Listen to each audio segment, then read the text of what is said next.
Hello dear students, welcomes to RK tutorial. आप कैसे हैं? I hope you are good and आपकी board preparation बहुत ही अच्छे से चल रही होगी।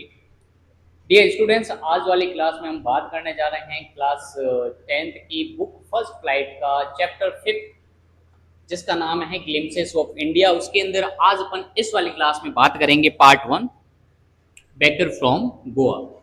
ठीक है।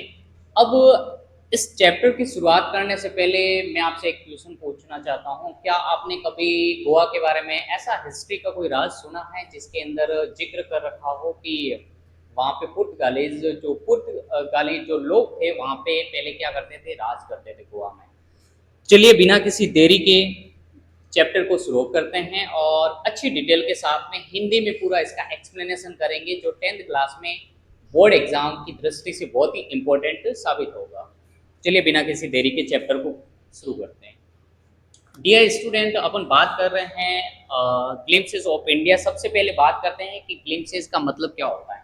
ग्लिम्पसेस का मतलब होता है कुछ झलकियां, कुछ ऐसी जो धुंधली सी बातें बताई जा रही हो, आपको पूरी तरीके से नहीं है। तो यहाँ पे आपके इस चैप्टर के अंदर 3 पार्ट्स हैं। उसके अंदर फर्स्ट पार्ट है, उसके बारे में इस वाली क्लास में अपन बात करेंगे। बाकी वाली जो 2 पार्ट्स हैं उनके लिए मैं अलग क्लास पढ़ाऊंगा। फर्स्ट है बेकर फ्रॉम गोवा, इसके बारे में बात करेंगे। गोवा के बारे में थोड़ा जानेंगे, कुछ ग्लिम्पसेस हैं जो गोवा के बारे में ऑथर हमें इस चैप्टर के माध्यम से बताएंगे। इस चैप्टर के इंपॉर्टेंट पॉइंट से पहले मैं थोड़ा सा आपको पूछना चाहता हूँ, या फिर थोड़ा सा आप डिटेल से एक बार समझो कि जो पुर्तगाली जो लोग थे वो गोवा के अंदर बहुत टाइम से राज करके गए हैं। जैसे कि अपने पूरे इंडिया के ऊपर जो ब्रिटिश जो लोग थे ब्रिटेन के, उन्होंने राज करा था। इसी प्रकार से गोवा के ऊपर पुर्तगाली जो लोग थे उन्होंने राज करा था। जिस प्रकार से इंडिया को ब्रिटिश राज करके गए, लेकिन कुछ न कुछ देखे गए। जैसे कि आजकल इंग्लिश लैंग्वेज है वो ब्रिटिश की ही देन माना जाता है, या फिर कुछ और भी आप कह सकते हो जो ब्रिटिश वाले यहाँ छोड़ के गए। और उसी प्रकार से जो पुर्तगाली लोग हैं वो वहां से अभी फिलहाल तो गोवा से चले गए, लेकिन वहां पे कुछ चीजें जो उनकी थी वो वहां पे छोड़ के गए। और वो चीज क्या छोड़ के गए?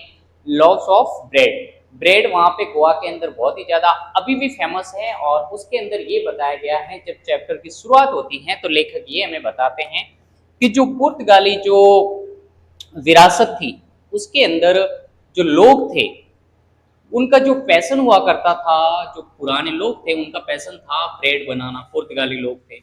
तो आज भी गोवा के अंदर भट्टियों के माध्यम से को या अलग अलग माध्यम से को आज भी गोवा के अंदर ये प्रथा चली आ रही है। प्रथा को या फिर वहाँ का ये एक प्रकार से फेवरेट फेमस फूड कह सकते हो आप, ठीक है, जो गोवा के अंदर चलता है। अब अपन बात करते हैं डियर स्टूडेंट्स की चैप्टर की शुरुआत होती है उस टाइम जो पुर्तगाली के जो लोग हैं वो आज भी अपने पुरानी यादों को याद कर रहे हैं कि किस टाइप से यहाँ पे लॉट्स ऑफ ब्रेड बेची जाती थी बेकर्स के द्वारा। बेकर्स कौन हुआ करते थे? वहाँ पे जो ब्रेड्स को बेचा करने वाले लोगों को बेकर्स कहा जाता था, ठीक है।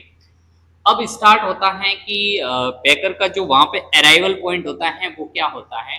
तो बात करते हैं कि जब बेकर वहाँ पे उन गांव के अंदर, गोवा के अंदर जो विलेज है छोटे छोटे, उनके अंदर जो बेकर्स आते थे उनका टाइम रहता था मॉर्निंग में, फ्रेश ब्रेड के साथ आया करते थे। उनका 2 टाइम रहता था। डियर स्टूडेंट्स, आपको याद रखना है कि बेकर्स गोवा में कितने टाइम आया करते थे, तो 2 टाइम्स आया करते थे।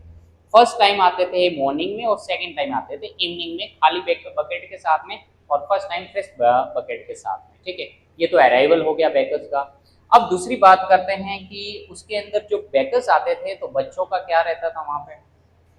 सारे बच्चे उसके पीछे भागने लगते थे। मतलब जैसे ही बेकर्स गांव में अपने अपने यहाँ पे लोकल लैंग्वेज में उसको फेरी वाला कहते हैं, जो गांव में आया करते हैं। तो उसी प्रकार से गोवा के अंदर जो बेकर्स आते थे तो बच्चे तो है ना, बच्चों का वही रहता है कि बेकर्स आया तो सारे भागने लगते थे। तो वहाँ की जो औरतें हैं, नौकरानियां हैं, जो बास्टिन वगैरह, वो तो क्या करती थी, ब्रेड्स वगैरह खरीदती थी। लेकिन जो बच्चे हैं वो वहाँ पे ब्रेड्स वगैरह खरीदने के लिए नहीं दौड़ते थे। एक आती थी ब्रेड ऑफ बैंगल्स जिसे कहा जाता है, छुड़ियों की तरफ से जो ब्रेड आया करती थी, इस प्रकार का लॉब्स आया करता था, वो खरीदते थे। गोल गोल बहुत ही मीठा आता था, बच्चों को बहुत ही टेस्टी लगता था। वो आते थे सुबह सुबह और बिना मुंह धोए, बिना ब्रश किए हुए, और उनका फेवरेट एक ही रहता था कि कौन जाएगा, कौन आम की वो डाली तोड़ के लाएगा और वहां से फिर ब्रश करेगा, क्योंकि गोवा के अंदर पुराने टाइम में इस प्रकार से दांतों को साफ किया जाता था, मतलब पेड़ की जो डालियां होती है ना उनके माध्यम से। तो जब वो आते थे तो उनको ये लगता था कि वैसे भी शेर भी तो कहाँ अपना मुंह धोता है ना, तो लाइक बच्चों को ऐसा लगता था और चुपचाप वहां आते थे और शरारत करते थे, वहां पे उसको थोड़ा सा परेशान करते थे वो, ठीक है। और मेन चीज और कि बेकर्स का जो आने का था उसका जो साउंड रहता था वो, उसके पास में एक बांस का बहुत ही बड़ा डंडा हुआ करता था, एक हाथ अपने सिर पे रहता था उस बकेट के ऊपर टोकरी को पकड़ के हुए, और एक रहता था उसके हाथ में जो बांस का एक बहुत ही बड़ा सा डंडा हुआ करता था उसके लिए। वो क्या करता था, जिंग जिंग की आवाज निकालता ताकि सारे जितने भी लोग हैं उनको सुनाई दे कि बेकर्स आया है फेरी वाला, तो हम चले, ठीक है, ये चलता है। अब अपन डियर स्टूडेंट्स बात करेंगे कि गोवा के अंदर ब्रेड का जो महत्व है वो क्या रहता है। ब्रेड इन गोवा ट्रेडिशन, गोवा की जो परंपराओं में ब्रेड, परंपराओं का मतलब यहाँ पे है कि गोवा के अंदर कुछ भी फंक्शन वहां पे अकेजन हो वहां पे ब्रेड का बहुत ही ज्यादा महत्व होता था। शादी के अंदर यदि ब्रेड नहीं बनेगी तो वो शादी मतलब किसी काम की नहीं, यहाँ पे अधूरी मानी जाएगी। वहां पे एक बोल नाम की मिठाई होती थी जो गोवा के अंदर मैरिज हुआ करती थी, शादी होती थी, तो वहां पे बहुत ही ज्यादा प्रचलित, उसको बनाना मतलब बहुत ही ज्यादा कंपलसरी था। दूसरा अपन बात करते हैं कि वहां पे अगर कोई पार्टीज वगैरह हो, एंगेजमेंट हो, तो वहां पे भी एंगेजमेंट के दिन वहां की औरतें सैंडविच वगैरह बनाया करती थी और केक वगैरह का बनाया जाता था। क्रिसमस हुआ करता था उस टाइम में केक वगैरह, लॉट्स ऑफ ब्रेड वगैरह सब बनाए जाते थे। तो इन सारी चीजों से अपन को ये समझ में आता है कि ब्रेड का गोवा के अंदर बहुत ही ज्यादा इंपॉर्टेंस होता है डियर स्टूडेंट्स, ठीक है। अब अपन बात करेंगे कि जो बेकर्स का अटायर होता था वो क्या होता था। अटायर का मतलब होता है उनका पहनावा। तो डियर स्टूडेंट्स उनका जो पहनावा होता था, एक कबाई नाम की ड्रेस वहां पे फेमस थी और कबाई जिसे बोला जाता था। कबाई का मतलब एक पूरा एक ही लॉन्ग फ्रॉक जिसे कहा जाता था, जो से यहाँ से लेके आपके पूरा डाउन घुटनों के नीचे तक आता था, पूरा मतलब पूरा ही जैसे पैक अपन नहीं कहते हैं उसको कह सकते हो, वो कबाई नाम का वहाँ चला करता था। तो ये ज़्यादा फेमस है और इम्पोर्टेंट है कि वहाँ की जो बेकर्स के द्वारा पहनी गई ड्रेस थी उसका क्या नाम था, कबाई। तो ये डियर स्टूडेंट्स आपको याद रखना है, उनका पहनावा था। और आज भी जिसे अपन कैफरी बोला करते हैं, जो घुटनों घुटनों तक आती है, घुटनों के थोड़ी ऊपर आती है, और कोई भी शर्ट वगैरह वहाँ पहनता है तो लोग आज भी वहाँ पे चिढ़ाते हैं उन लोगों को, किस नाम से, पैडर नाम से सुना चिढ़ाते हैं, ठीक है, गोवा के अंदर। तो ये तो एक उनके पहनावे से लेके बात हो गई। अब अपन डियर स्टूडेंट इस चैप्टर के अंदर अपन बात करते हैं कि वहाँ की जो प्रॉस्पेरियस प्रोफेशन है, इसके जो प्रोफेशन है गोवा के अंदर लोगों का, ये बहुत ही खुशहाल प्रोफेशन पेशा माना जाता है। क्योंकि गोवा के अंदर जो लोग ये बेकर्स का काम करते थे, ब्रेड को बेचने का काम करते थे, उनका परिवार हमेशा खुश रहता था। वहाँ के नौकर को, वहाँ के घर के बच्चे को सभी हेल्थी रहते थे, मतलब उनके फेस मोटे मोटे हुआ करते थे और एकदम गोल मटोल टाइप के।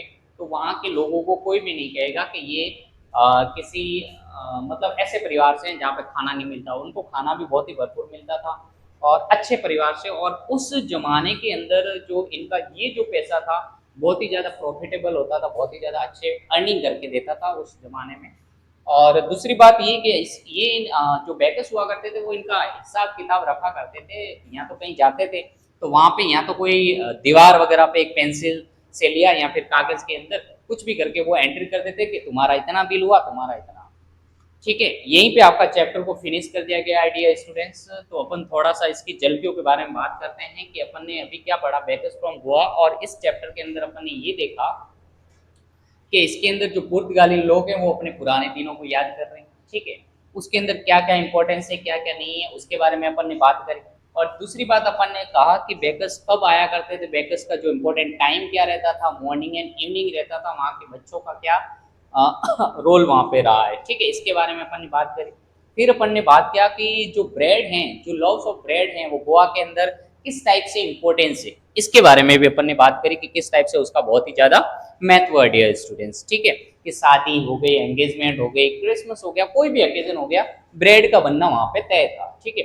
फिर अपन ने देखा कि बेकर्स का अटायर, उनका पहनावा किस टाइप से होता है। कबाई नाम का एक फेमस उनका ड्रेस हुआ करता था, ठीक है, लॉन्ग फ्रॉक जैसे कहा जाता है।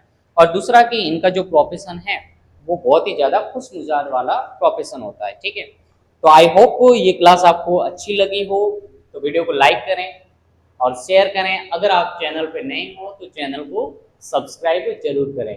अपन मिलते हैं नेक्स्ट पार्ट में, ठीक है। और आपसे तब तक एक क्वेश्चन, गोवा के अंदर बेकर्स को क्या कहा जाता है, ठीक है। जो बेकर्स होते हैं फेरी वाले, उनको क्या कहा जाता है। अगर आपने ब्रेड बेचने वाले को क्या कहा जाता है, अगर आपने चैप्टर को ध्यान से समझा हो तो कमेंट में आपका आंसर जरूर दें। मिलते हैं अपन नेक्स्ट क्लास में, नेक्स्ट पार्ट में। Thanks for watching.